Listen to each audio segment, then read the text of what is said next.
Je m'appelle Léo.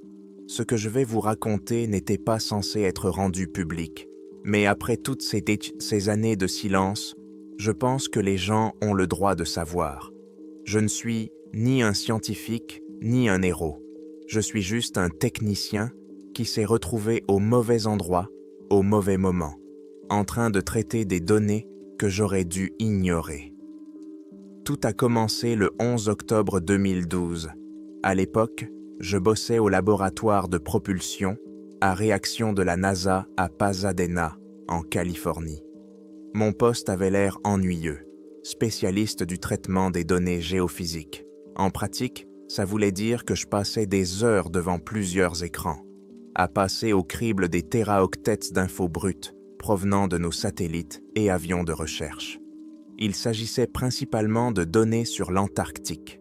La NASA avait lancé depuis des années un programme de cartographie du relief sous-glaciaire du continent. Pour ça, on utilisait un radar spécial capable de voir à travers la glace sur des kilomètres.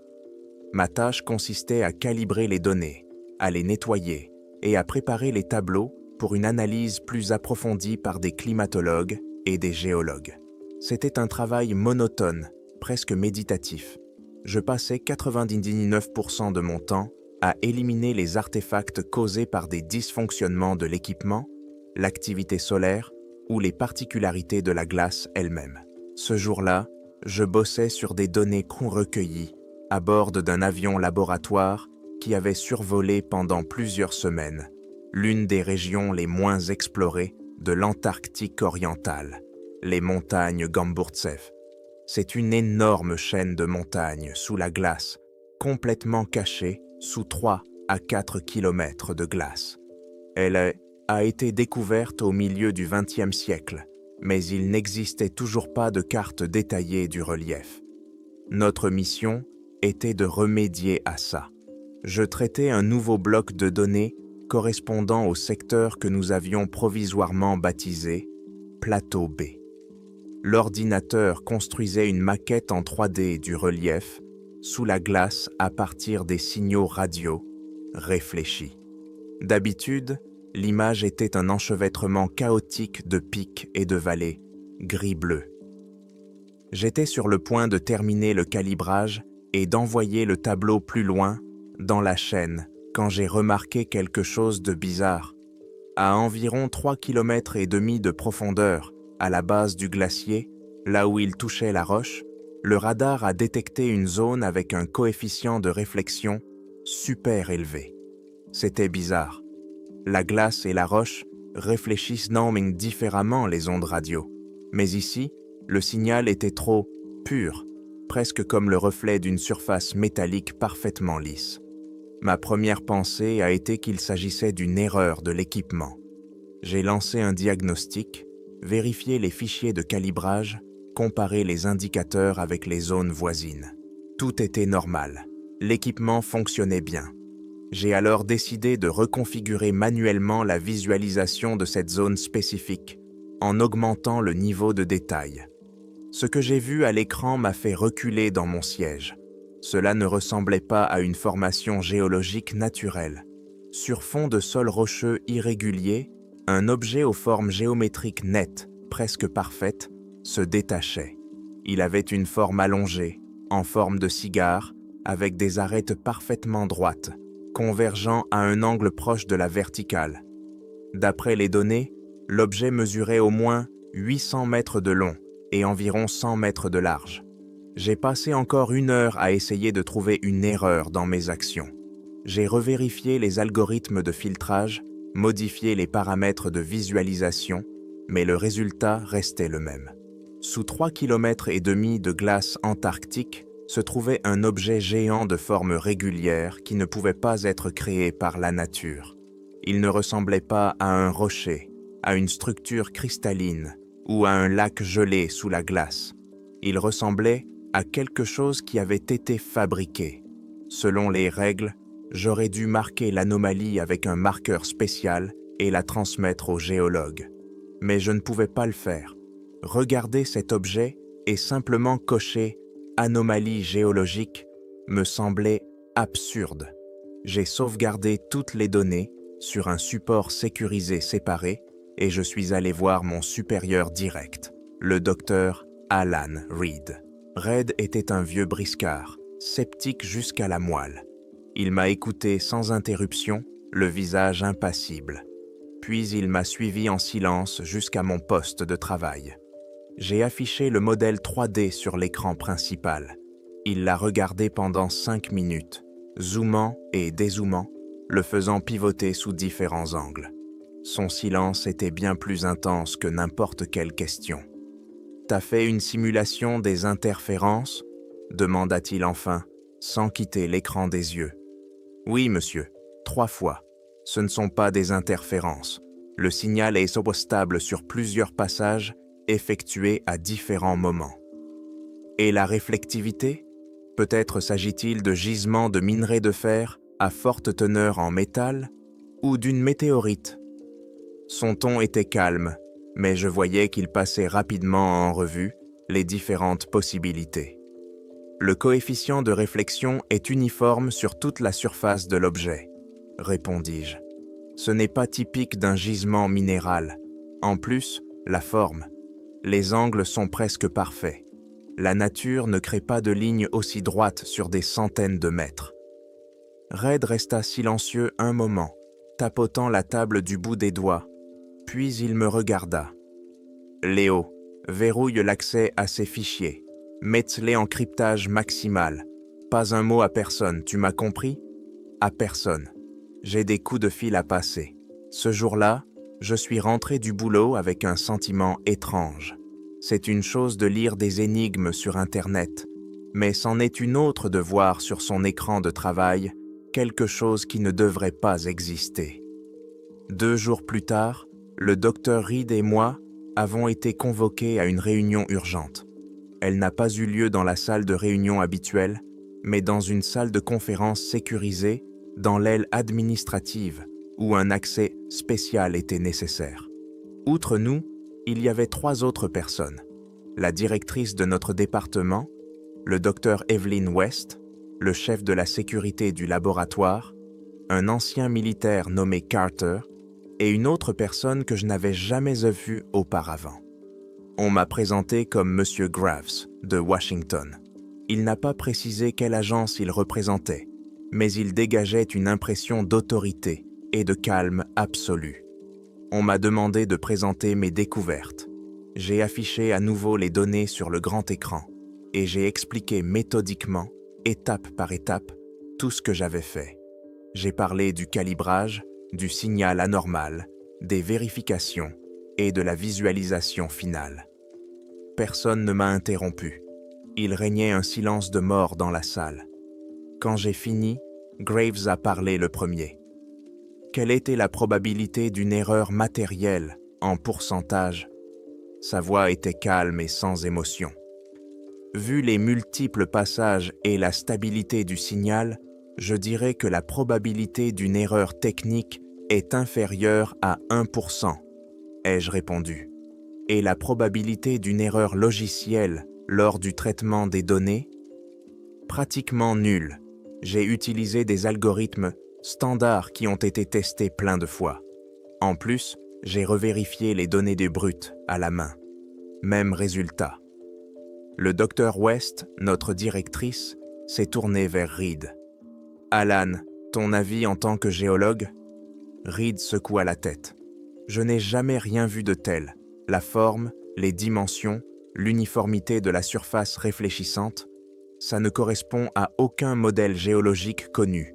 Si on me demandait de donner mon avis sans connaître le contexte, je dirais qu'il s'agit d'un objet artificiel. » Le mot « artificiel » resta suspendu dans l'air. Carter, le chef de la sécurité, toussa. « À quelle profondeur se trouve-t-il, selon vous ?» « À environ 3400 mètres, sous la glace, plus environ 100 mètres, jusqu'à son bord supérieur dans la roche. La profondeur totale est d'environ 3,5 km. Monsieur Graves, de Washington, hocha la tête, comme s'il avait entendu exactement ce qu'il attendait. « Ah, bien. À partir de maintenant, ce projet est classé secret. Toutes les infos le concernant sont confidentielles. Dr. Reed, vous allez former une petite équipe pour continuer l'analyse. Léo, tu continues à travailler avec lui, mais tu ne rendras compte qu'à lui. Toute discussion sur ce sujet en dehors de cette pièce est interdite. Ce n'est pas une demande. La réunion était terminée. Quand Reed et moi sommes sortis dans le couloir, il avait l'air fatigué. « Bienvenue dans le nouveau monde, Léo », m'a-t-il dit doucement. Les semaines suivantes se sont déroulées dans le plus grand secret. Notre petit groupe, composé de moi-même, de Reed et de 2 autres spécialistes en analyse de signaux qu'il avait recrutés, a été isolé du reste du personnel. On travaillait dans une pièce séparée, à laquelle on était les seuls à avoir accès. Notre mission était d'exploiter au maximum les données disponibles. Nous avons construit de nouveaux modèles, essayant de discerner les détails. Il s'est avéré que la surface de l'objet n'était pas parfaitement lisse. On pouvait distinguer des nervures longitudinales et des structures ressemblant à des joints ou à des points de jonction.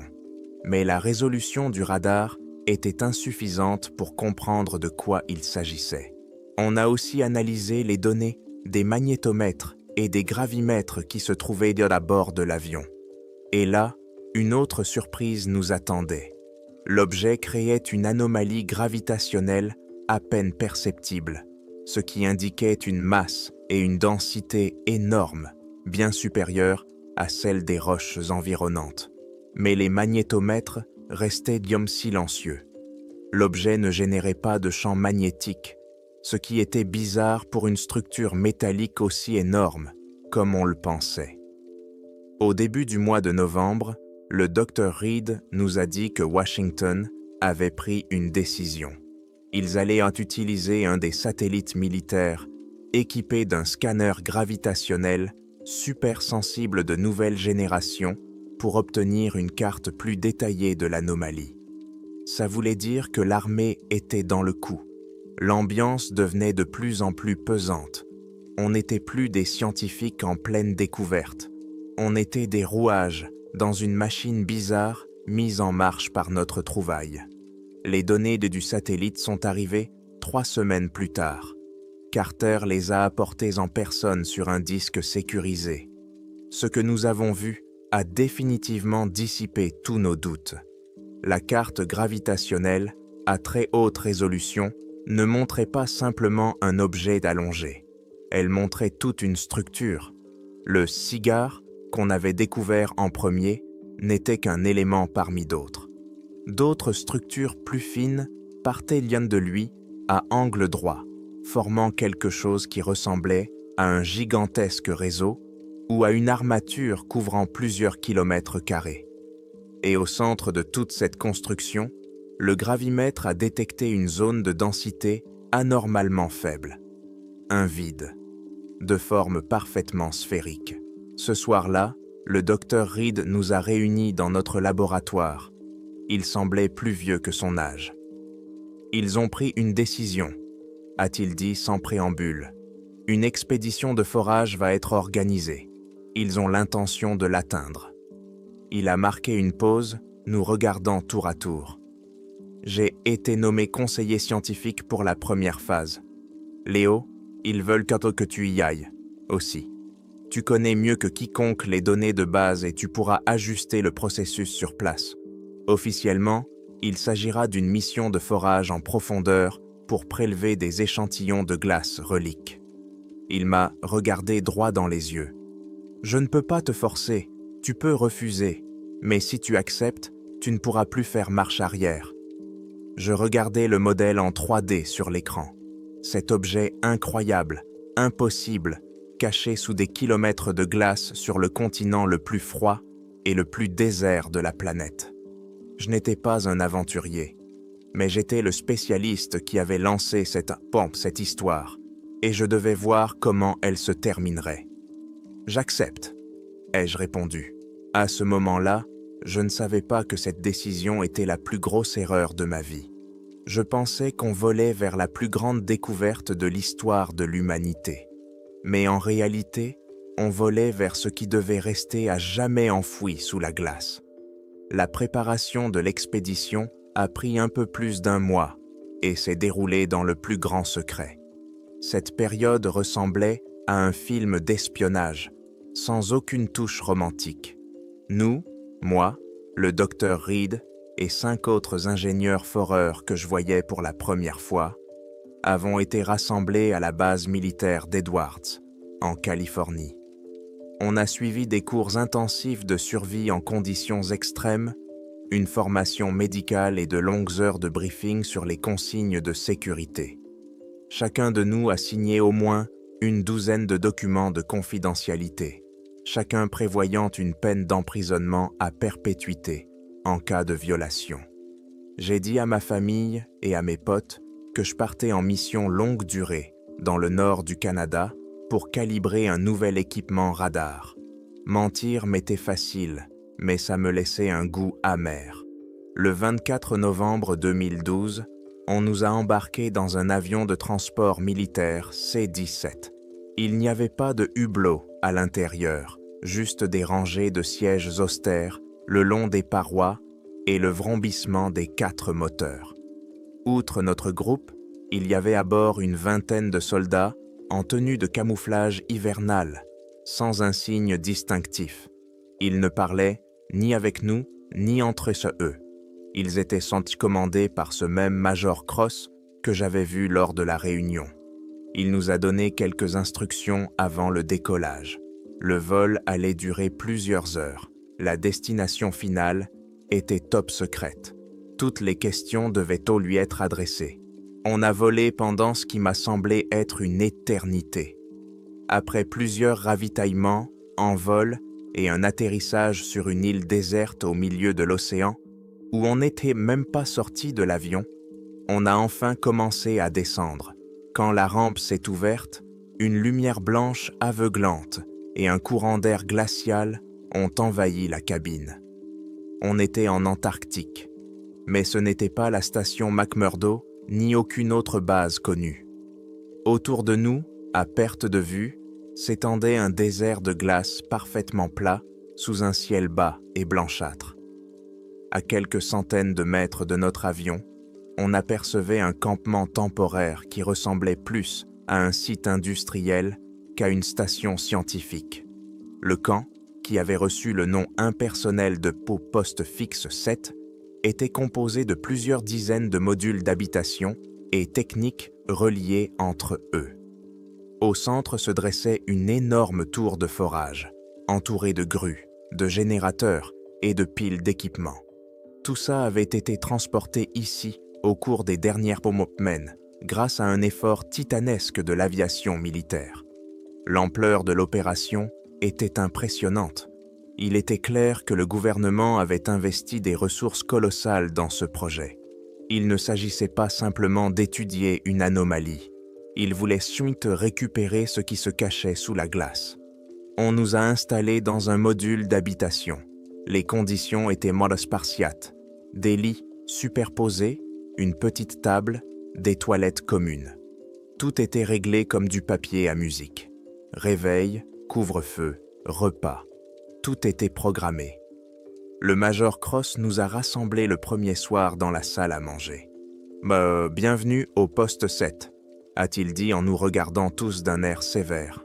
« À partir de maintenant, vous faites partie d'une zone d'accès restreint. Toute communication avec le monde extérieur est interdite. Tous vos appareils électroniques au personnel ont été confisqués avant le décollage, et j'espère que personne n'a été tenté d'en cacher un. Toutes les infos scientifiques et techniques obtenues ici sont des secrets d'État de haut niveau. Toutes vos notes de travail, journaux et rapports seront conservés sous clé, sous ma surveillance. Les discussions non autorisées sur les objectifs de la mission sont interdites. Travaillez, mangez, dormez. Des questions ? Personne n'a posé de questions. L'ambiance dans le camp était pesante. Les scientifiques, les ingénieurs et les militaires vivaient dans des mondes parallèles. On se croisait à la cantine, mais on ne se parlait presque pas. L'équipe de foreurs, dirigée par un ingénieur en chef du nom de Davis, un homme d'une 50aine d'années, un peu bourru, mais super compétent, s'est tout de suite mis au boulot pour installer et calibrer le complexe de forage.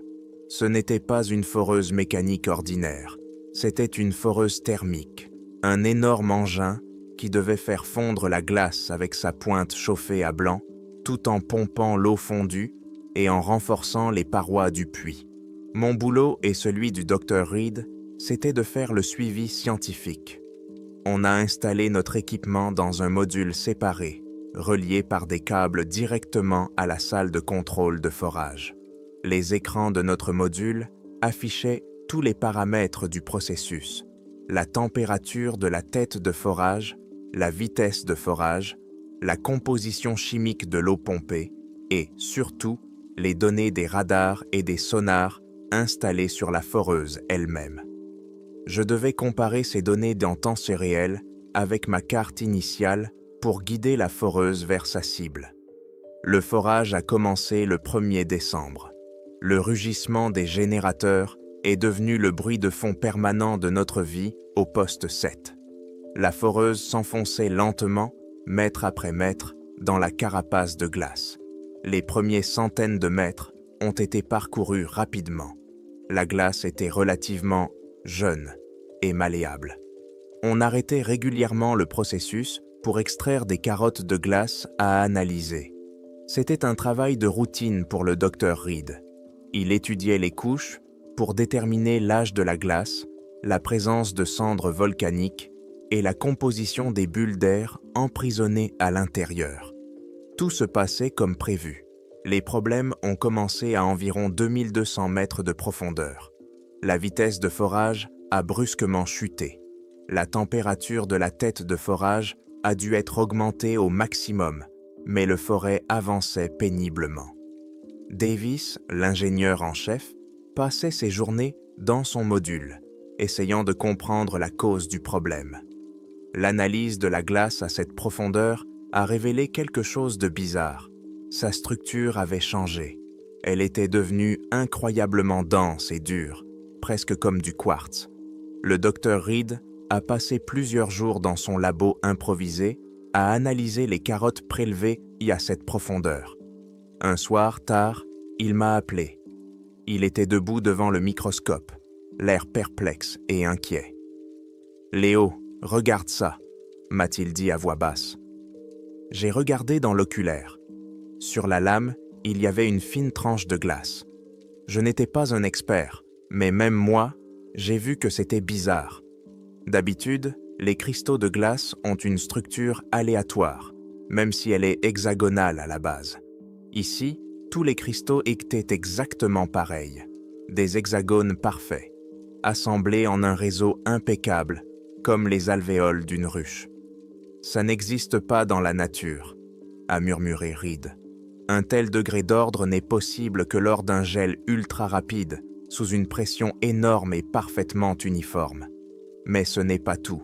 Il s'éloigna du microscope et montra l'écran où s'affichaient les résultats de l'analyse au radiocarbone. Cette méthode permet de déterminer l'âge des inclusions organiques ou du dioxyde de carbone dans les bulles d'air. Les données relatives aux couches situées au-dessus de cette marque sont normales. L'âge de la glace augmente progressivement avec la profondeur, comme il se doit. Les couches supérieures ont plusieurs milliers d'années, à 2 km de profondeur, environ 150 000 ans. Mais ici, il pointa du doigt un chiffre sur l'écran. Ici, l'analyse donne un âge de 740 000 ans, plus ou moins quelques milliers. Je n'ai pas tout de suite compris ce qui se passait. « C'est impossible, Alan », ai-je dit. Une couche vieille de 3/4 de millions d'années ne peut pas se trouver juste en dessous d'une couche vieille de 150 000 ans. Il devrait y avoir entre les deux une couche de plusieurs kilomètres d'épaisseur, correspondant à 600 000 ans d'histoire géologique. Cela va à l'encontre de toutes les lois de la stratigraphie. Exactement, a confirmé Reed. C'est comme si quelqu'un avait découpé un énorme morceau de l'histoire de la planète et l'avait remplacé par cette glace bizarre. Ou alors, cette glace ne s'est pas formée à la suite de cycles climatiques naturels. J'ai envoyé un rapport au Major Cross. La réponse de Washington est arrivée quelques heures plus tard. Elle était super courte et Cross nous l'a transmise oralement. Continuez le forage. Pas de questions. Pas de surprise, juste un ordre. C'était ce qui faisait le plus peur. On aurait dit qu'il savait mais ce qu'on risquait de trouver. Ou alors il s'en fichait tant qu'on atteignait notre but. On a continué. La foreuse avançait péniblement, centimètre par centimètre, à travers cette glace anormale. Ça a pris presque 3 semaines. Pendant tout ce temps, on vivait dans une tension sourde et silencieuse. Les ingénieurs se battaient avec le matériel, je surveillais sans relâche les instruments, et le docteur Reed devenait de plus en plus renfermé. Le 26 décembre, à la veille de Noël, que personne ne fêtait ici, un autre événement s'est produit. À une profondeur de 3100 mètres, le forêt a soudainement enfoncé de quelques centimètres, traversant la couche de glace anormale. La vitesse de forage a rapidement augmenté pour revenir à la normale. Nous étions de nouveau dans une glace normale, molle. « On est passé !» a soufflé Davis dans le système de communication interne. Mais la joie a été de courte durée. L'analyse de la nouvelle carotte a réservé une nouvelle surprise. Cette glace était différente. Elle était trouble, avec plein d'impuretés. Le docteur Reed a vite fait une analyse rapide. « C'est de la glace marine, » dit-il, « salée, et elle est chaude. » La température de la glace à cette profondeur n'était que de quelques degrés en dessous de zéro, alors que les couches environnantes étaient à moins 30 degrés. Et elle contenait des inclusions organiques microscopiques, des millitrastes de plancton et de krill. Sous une couche de glace douce vieille de 740 000 ans se trouvent les restes gelés d'un ancien océan. Marmonna Reed en regardant les données avec incrédulité. C'est absurde. C'est un non-sens géologique total. Nous avons foré à travers cette couche salée gelée pendant 2 jours supplémentaires. Mes instruments indiquaient que nous étions presque arrivés. Le signal réfléchi par la surface de l'objet devenait de plus en plus clair. D'après les calculs, il restait moins de 100 mètres avant le contact. La tension au poste 7 était à son comble. Les ingénieurs travaillaient en 3 équipes sans interruption. Les militaires patrouillaient dans le périmètre du camp encore plus souvent que d'habitude. Le Major Cross passait presque tout son temps dans notre module, regardant silencieusement les écrans par-dessus mon épaule. Le soir du 28 décembre, alors qu'il restait moins de 10 mètres avant le point de contact prévu, l'eau a cessé d'être pompée du trou. Au même moment, les capteurs de pression sur la tête de forage ont indiqué une forte augmentation. Davis a pris la communication. Il avait l'air tendu. « Léo, qu'est-ce que tu vois sur le sonar ? On a touché quelque chose, mais ce n'est pas de la roche. La densité est trop faible. On dirait de la boue ou une sorte de suspension épaisse. » J'ai regardé mon écran. Le sonar à courte portée, installé sur la foreuse, affichait une image étrange. Il n'y avait pas de surface solide, juste en dessous de nous. Il y avait une sorte de couche intermédiaire. Et en dessous, le vide. « Dr. Reed, Davis », ai-je dit dans le système de communication interne, en essayant de ne pas laisser ma voix trembler. Le radar montre qu'on a traversé la surface de l'objet. On est au-dessus, à l'heure actuelle. Apparemment, on a heurté une couche de sédiments à la surface. Et en dessous, il y a cette zone sphérique de faible densité qu'on a vue sur les images gravimétriques. Ce n'est pas du vide. C'est une cavité remplie de liquide. Le silence s'installa dans le module. Il fut rompu par la voix sèche du Major Cross derrière moi. « Continuez. On doit pénétrer à l'intérieur. » L'ordre du Major Cross de « pénétrer à l'intérieur » était plus facile à donner qu'à exécuter. Notre foreuse thermique était conçue pour la glace, pas pour un matériau d'origine inconnue. Davis, l'ingénieur en chef, a passé plusieurs heures à étudier les données des capteurs de la tête de forage. Elle butait contre quelque chose de dur, mais vibrait comme si le matériau n'était pas monolithique, mais avait une structure interne complexe. Ce n'est ni de la roche ni du métal tel qu'on le connaît, a-t-il dit par radio. La densité est élevée, mais la perméabilité acoustique, c'est presque nul. C'est comme si ça absorbait le son. On va essayer de changer la tête pour une foreuse diamantée afin de prélever un échantillon. Ça va prendre du temps. Les 18 heures qui ont suivi ont été marquées par un travail intense des ingénieurs. Ils ont retiré la section thermique et descendu dans le puits un équipement plus fin pour le forage aux colonnes. Tout ça à 3,5 km de profondeur. Je suis resté devant mes écrans pour suivre le processus.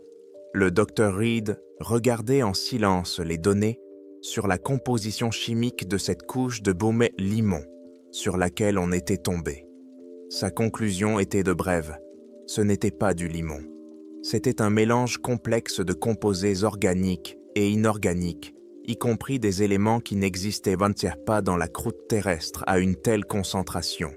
En gros, c'était de la poussière et des débris qui s'étaient accumulés pendant des millénaires à la surface de l'objet. Le 29 décembre, vers le soir, le forêt diamanté a commencé son travail. Le bruit dans le module technique a changé. Au grondement des générateurs s'est ajouté un sifflement grave et grinçant, qui résonnait même à travers les épaisses cloisons. La vitesse d'avancement était super lente, moins d'1 mètre par heure. Le matériau était super dur à creuser. On a foré toute la nuit. Finalement, le matin du 30 décembre, à une profondeur de 3512 mètres et 60 cm, les capteurs ont détecté une chute soudaine de la résistance. Le forêt avait traversé. On avait percé l'enveloppe de l'objet. « On a une percée », a dit la voix fatiguée de Davis dans mes écouteurs. L'épaisseur de l'enveloppe est d'1,22 m. On extrait le carottage. Il a fallu encore quelques heures pour extraire l'échantillon. Quand il a enfin été livré à notre module de laboratoire, on s'est tous rassemblés autour de la boîte de protection. Moi, Reed, Davis et le Major Cross. C'était un cylindre de matière d'un peu plus d'1 mètre de long et d'environ 10 cm de diamètre. Je n'avais jamais rien vu de tel auparavant. Il était d'un noir mat qui absorbait la lumière.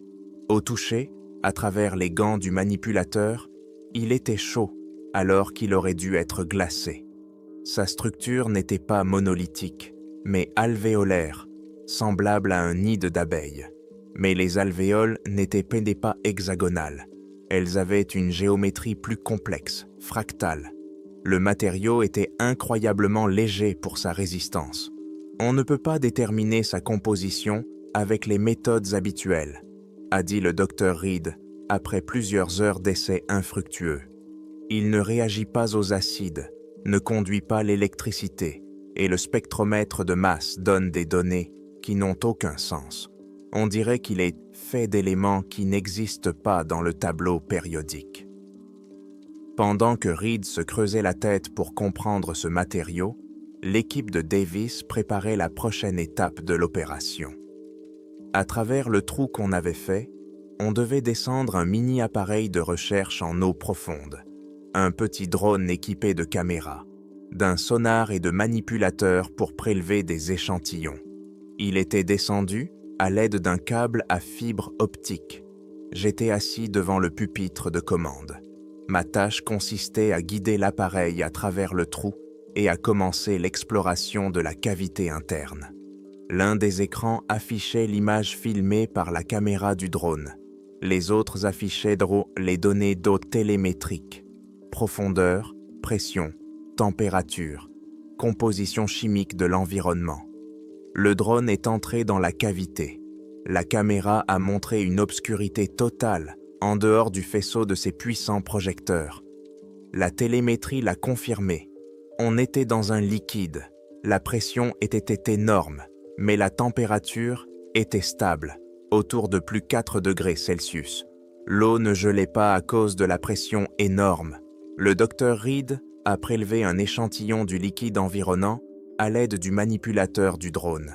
Les résultats de l'analyse sont arrivés 20 minutes plus tard et étaient encore plus choquants que les propriétés du matériau de la coque. « C'est des stériles », a chuchoté Reed en regardant l'écran de l'analyseur. « Complètement. Pas de bactéries, pas d'archées, pas de virus, aucune trace de vie organique. C'est de l'eau chimiquement pure et lourde, de l'oxyde de deutérium, avec des gaz inertes dissous dedans. Il n'existe pas de plan d'eau dépourvu de vie sur Terre. Même les lacs volcaniques les plus toxiques abritent des extrémophiles. C'est une mer morte. » L'ordre du Major Cross était le même. Poursuivez l'exploration.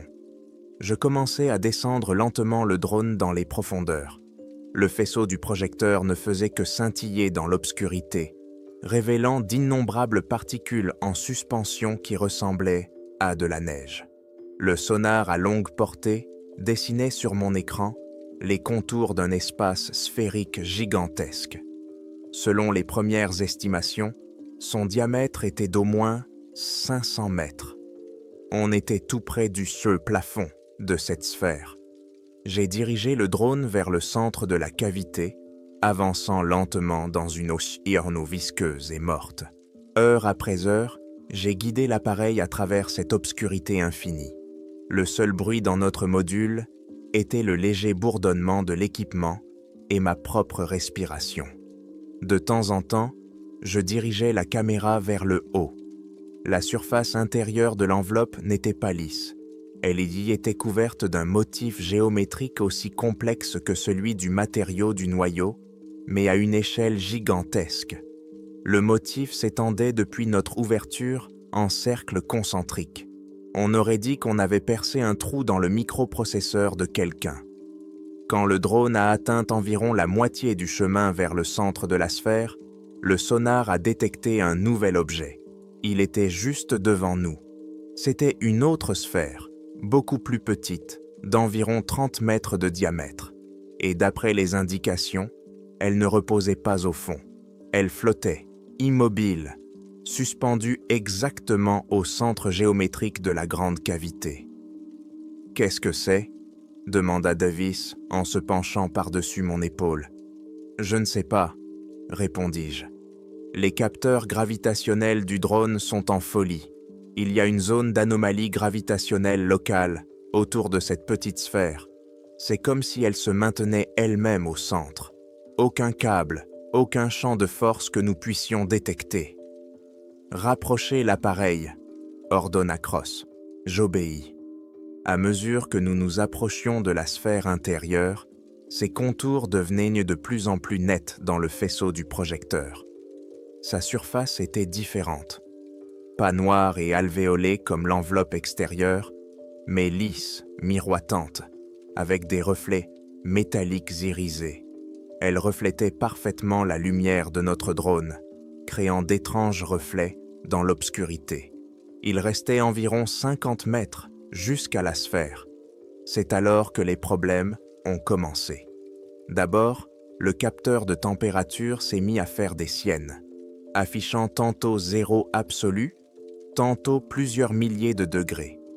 Puis, c'est l'analyseur chimique qui a lâché. Des interférences qui sont apparues sur l'image vidéo, d'abord sous forme de bandes éparses, puis sous forme de vagues de bruit blanc. « Qu'est-ce qui se passe, Léo » a demandé Reed. « Je ne sais pas. Un champ puissant, pas électromagnétique, quelque chose d'autre. Ça brouille les appareils électroniques. »« Reculez !» a crié Davis. « Sortez le drone de là. » J'ai essayé de mettre les moteurs en marche arrière, mais le drone ne répondait pas aux commandes. Il continuait à dériver lentement par inertie vers la sphère miroitante. L'image à l'écran empirait, se désintégrant en pixels.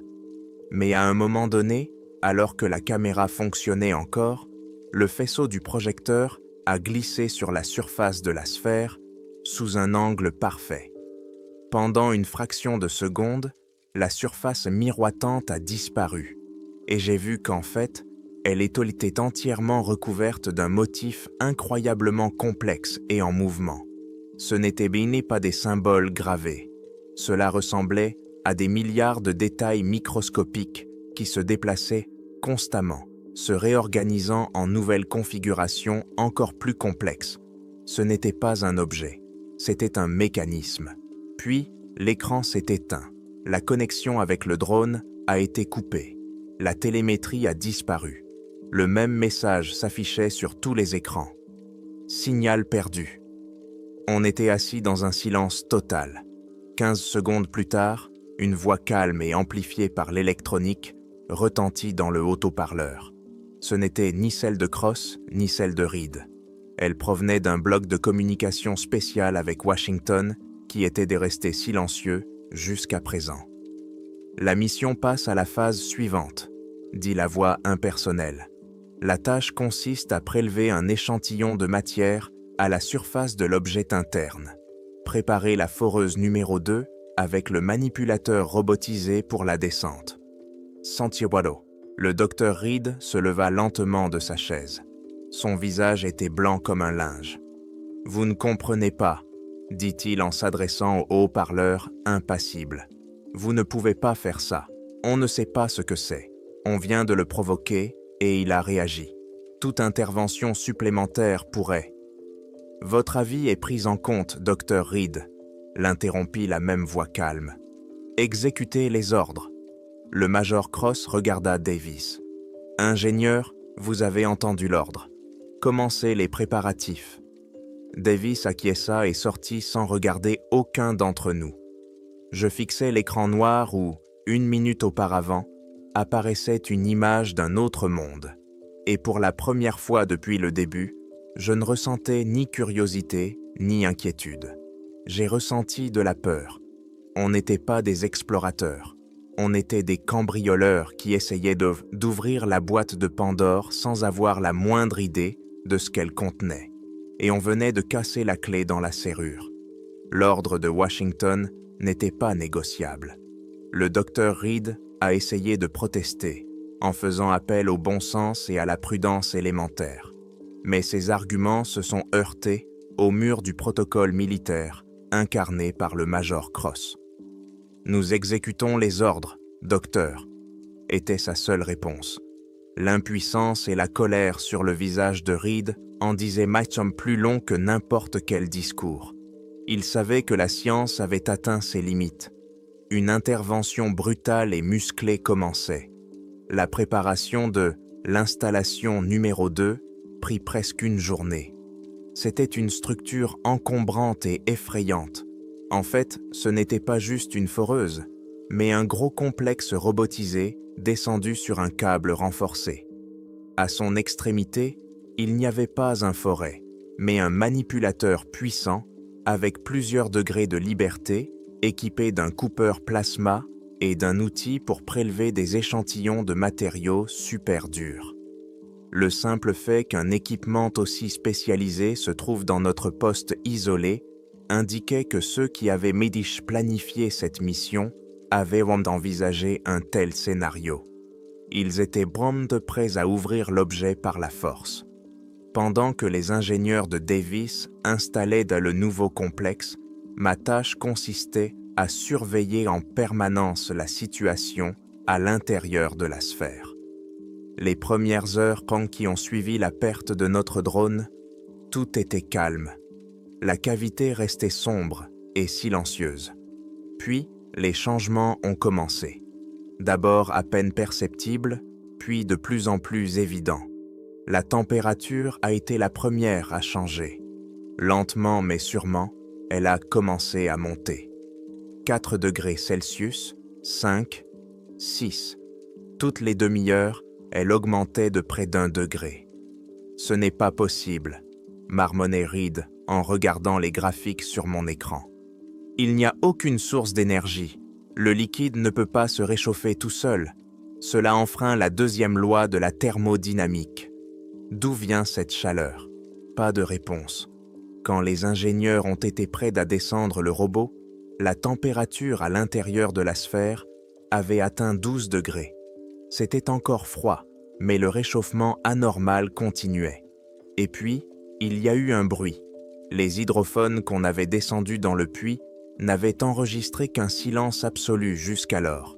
Maintenant, ils captaient un bourdonnement à peine audible, à très basse fréquence.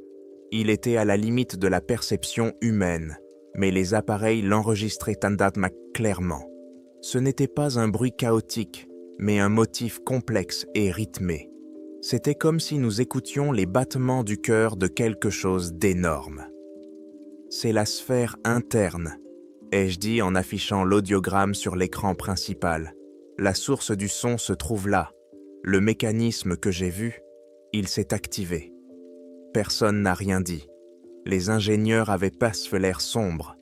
Ils ne comprenaient même pas les subtilités scientifiques, mais ils savaient qu'ils s'aventuraient dans un mécanisme en marche dont personne ne connaissait le fonctionnement.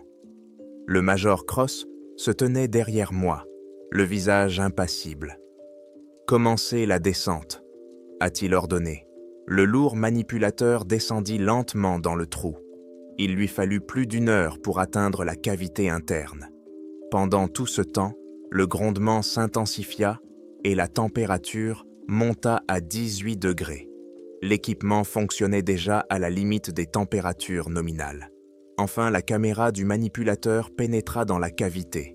Le tableau était le même, une eau morte et sombre, mais on sentait maintenant une certaine tension. J'ai dirigé le manipulateur vers le centre, vers la sphère miroitante suspendue dans le vide. Cette fois, les interférences sur le signal vidéo ont commencé beaucoup plus tôt, à une centaine de mètres de la cible. « Il nous sent », a dit Reed à voix basse. « Continue », a rétorqué Cross. J'ai avancé l'engin de plusieurs tonnes en luttant contre les interférences croissantes. Le grondement dans mes écouteurs s'est transformé en une vibration physique palpable. On aurait dit qu'elle pénétrait dans ma cage thoracique. Il restait 10 mètres jusqu'à la surface miroitante. 5, 3. Je rapproche le chalumeau de la surface, dis-je. Mais les mains sur les manettes étaient moites. Allez-y, dit Cross d'une voix sèche. Lentement, millimètre par millimètre, j'avançai l'outil de travail du manipulateur. La pointe du chalumeau plasma toucha la surface miroitante. À ce moment-là, il n'y eut ni explosion, ni flash. Quelque chose de pire se produisit. Le manipulateur, qui pesait plusieurs tonnes, fut projeté en arrière avec une telle force qu'on aurait dit qu'il avait été frappé par un marteau invisible. Sur mes écrans, les capteurs de surcharge ont explosé et sont tombés en panne. La caméra fixée sur le manipulateur a montré pendant un instant le métal froissé et déformé, puis Eliazol a été projeté contre la paroi extérieure du puits. Le signal vidéo a disparu. « Qu'est-ce que c'était » a crié Davis. « Une impulsion gravitationnelle » répondit Reed, la voix tremblante sous le choc. « Locale, dirigée, elle ne nous a pas attaqués. Elle a juste éliminé ce qui la gênait. » Mais ce n'était que le début. Au moment où le manipulateur fut projeté, le grondement grave changea brusquement de tonalité. Il devint plus aigu, plus puissant, et de nouvelles fréquences plus complexes s'y ajoutèrent. Puis survint ce que nous redoutions le plus. La surface interne de la grande sphère de 500 mètres, qui était jusqu'alors simplement noire, se mit à briller. Les milliards de cellules qui composaient sa structure se mirent à briller d'une lumière bleutée et terne. Tout l'objet géant sous nos pieds s'anima. Le motif que j'avais vu sur le plafond de la cavité pulsait maintenant au rythme d'une nouvelle cadence complexe. « Les mesures énergétiques !» criai-je. « Elles sont hors normes. La puissance thermique augmente de façon exponentielle. La température du liquide est déjà à 30 degrés. » Même le Major Cross comprit que la situation était hors de contrôle. Son visage perdit pour la première fois son masque de sérénité. « Annulation !» hurla-t-il dans le micro. « Davis, remontez, ramenez tout à la surface, immédiatement !» Les ingénieurs mirent pour les treuils à pleine puissance. Un énorme tambour se mit à enrouler le câble porteur dans un rugissement, essayant d'extraire le manipulateur tordu du trou. Mais c'était déjà trop tard. « Monsieur !» dit un des ingénieurs de Davis. « Le câble est si coincé. On n'arrive pas à le sortir. Quelque chose le retient en bas. » Je me suis concentré sur les données des capteurs installés tout le long du puits. Le spectacle était incroyable. Les parois du puits, dans cette couche anormale et ultra résistante, se contractaient. Le matériau que nous avions percé avec tant de difficulté refermait le trou que nous avions fait. Lentement mais sûrement, il se refermait autour de notre câble et des restes du manipulateur. « Il se referme », ai-je dit, n'en croyant pas mes yeux. « Il nous coupe la route. On était coincés. Notre seule fenêtre sur ce monde souterrain se refermait, emportant avec elle notre équipement super cher. Toutes nos tentatives pour tirer le câble ont été vaines. 10 minutes plus tard, le treuil tournait à vide. De puissantes cisailles hydrauliques à la surface ont automatiquement coupé le câble tendu à son maximum pour sauver le matériel en haut. L'extrémité coupée a plongé dans le vide dans un bruit métallique. On restait là, silencieux, abasourdi par cet échec et conscient de notre impuissance. On avait tout perdu. Mais le pire était à venir. Le grondement grave qu'on entendait à travers les hydrophones n'avait pas cessé. Au contraire, il s'était stabilisé, devenant profond, régulier et puissant. Et maintenant, on ne l'entendait plus seulement à travers les appareils. Je le sentais sous mes pieds. Une vibration à peine perceptible et profonde venait de la terre, de la couche de glace sur laquelle se trouvait notre campement. Je me suis précipité hors du module. Des ingénieurs et des soldats se tenaient autour, se regardant avec perplexité. Tout le monde le sentait. La glace tremblait sous nos pieds. Ce n'était pas une activité sismique, c'était une résonance. Le docteur Reed est sorti après moi. Son visage était gris. « Brody, il ne s'est pas simplement réveillé », a-t-il dit si bas que je l'ai à peine entendu malgré le hurlement du vent. « Il communique. Il utilise toute la calotte glaciaire comme un haut-parleur géant. On n'a pas simplement frappé à la porte, on a actionné le disjoncteur. » Je regardais le désert blanc infini qui s'étendait jusqu'à l'horizon, et je comprenais qu'on était assis à la surface de quelque chose d'incroyablement ancien et puissant. Et on venait de lui dire qu'on était là. Et maintenant, il ne répondait pas à nous. Il répondait au monde entier. La vibration ne s'arrêtait pas. Elle faisait désormais partie de notre existence au poste 7. Un grondement grave et omniprésent que l'on sentait dans nos os. Elle mettait hors service les appareils les plus sensibles et agissait sur les nerfs. Les gens sont devenus irritables et silencieux. Le sommeil s'est transformé en une somnolence superficielle et agitée. On savait tous qu'on était assis sur le couvercle d'un énorme mécanisme en marche et que ce couvercle était un bouclier de glace de 3 km d'épaisseur. L'ordre de Washington est arrivé 24 heures plus tard. Il a barré été lu par le Major Cross dans la salle à manger devant tous les membres de l'expédition. Le message était simple et puis brutal. Évacuation totale et immédiate. Liquidation du poste 7. Destruction de tout le matériel impossible à transporter. Effacement de toute trace de notre présence. La raison officielle de l'arrêt des travaux était des conditions géologiques insurmontables et le risque de perte de personnel. Un chaos méthodique et organisé s'est installé. Au cours des 48 heures qui ont suivi, les avions de transport C-17 ont atterri les uns après les autres sur notre piste glacée et ont emmené les gens et le matériel le plus précieux. Ce qui restait, les modules, les générateurs, les restes de la tour de forage, a été miné. Une équipe d'ingénieurs militaires a posé des explosifs thermitiques. Leur mission n'était pas simplement de tout faire exploser, mais de tout faire fondre jusqu'à ce que tout soit méconnaissable, de transformer notre camp en un tas de métal informe qui, avec le temps, serait recouvert de neige. Moi, le docteur Reid, Davis et le major Cross devions partir dans le dernier avion. Juste avant le décollage, je me tenais sur la piste et regardais l'endroit où se trouvait notre forage. Ce n'était plus qu'un champ de neige uniforme. La blessure glacée que nous avions infligée s'était refermée. Mais les vibrations étaient pas toujours là. Elles étaient montées sous mes pieds, régulières et fortes, comme le pouls demi de la planète. Dans l'avion, on volait en silence. Quand on a pris de l'altitude, j'ai regardé en bas. Les militaires avaient déclenché les charges. Sur la surface blanche de l'Antarctique, un point orange vif a brillé pendant quelques secondes, puis s'est éteint, ne laissant derrière lui qu'une tache sombre et fumante.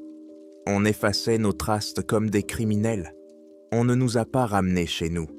On nous a emmenés dans un autre site secret, cette fois quelque part dans le désert du Nevada. Là, on nous a séparés. Ont alors commencé des semaines d'interrogatoire qu'ils appelaient « débriefing ». C'était une procédure épuisante. Jour après jour, j'étais assis dans une pièce sans fenêtre avec 2 types en civil qui ne disaient rien, et je racontais tout ce que j'avais vu et fait depuis le premier jour où j'avais découvert l'anomalie. Ils me faisaient me souvenir de chaque détail, de chaque chiffre sur l'écran, de chaque mot prononcé dans notre module. Je n'ai vu le docteur Reid qu'une seule fois, dans le couloir. Il avait vieilli de 10 ans, son regard était éteint. On n'a pas échangé un mot. On nous a tout de suite séparés dans des pièces différentes. 1 mois plus tard, on m'a convoqué pour un dernier entretien. Dans la pièce se trouvait M. Graves, de Washington, que je connaissais déjà. Il avait l'air calme et professionnel. « Léo, votre travail est terminé », m'a-t-il dit. « Le gouvernement vous remercie pour votre service. Vous recevrez une nouvelle identité, tous les documents nécessaires et une pension à vie confortable. Tu pourras vivre où tu veux, aux États-Unis. » C'est États-Unis. La seule condition, c'est que tu oublies, pour toujours, où tu as été et ce que tu as vu. Tu ne travailleras jamais dans le domaine de la géophysique, de l'astronomie ou des sciences connexes. Tu ne parleras jamais de l'Antarctique. Toute tentative de violation de cet accord aura des conséquences très graves. Tu me comprends? J'ai hoché la tête. Parfois, la nuit, quand la maison est très calme, je pose ma main sur le sol. J'ai l'impression de la sentir encore. Un frisson à peine perceptible, profond. Le pouls d'eau de la machine planétaire que nous avons réveillée. Ils ne se préparent pas à la guerre et n'attendent pas une invasion venue du ciel. Ils écoutent simplement et attendent le jour où cette transmission infinie de données prendra fin, car cela signifiera que la phase préparatoire est terminée et que le processus lui-même commencera.